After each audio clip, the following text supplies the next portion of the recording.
पार्लिमानी जमहूरियत में आम इंतखाबात और सदारती इंतखाब के बाद आखिरी मरहले में अब बारी है पाकिस्तान के ऐवान बाला यानी सेनेट के इलेक्शंस की।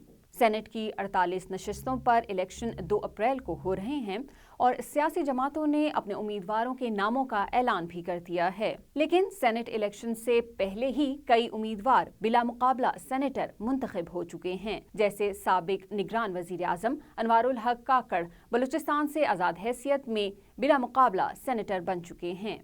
विफाकी वज़ीर दाखिला मोहसिन नकवी, साबिक ब्यूरोक्रेट आहद चीमा और मजलिस वहदत मुस्लिमीन के सरबरा राजा नासिर अब्बास पंजाब से बिला मुकाबला सेनेटर मुंतखब हो चुके हैं। विफाकी वज़ीर ख़जाना मोहम्मद औरंगज़ेब भी पंजाब से सेनेट का इलेक्शन लड़ रहे हैं और इम्कान है कि वो भी ऐवान बाला का हिस्सा बन जाएंगे। लेकिन दिलचस्प बात यह है कि इन तमाम सेनेटर्स को वो पार्टी सपोर्ट कर रही हैं जिनसे इनकी कोई सियासी वाबस्तगी भी नहीं है।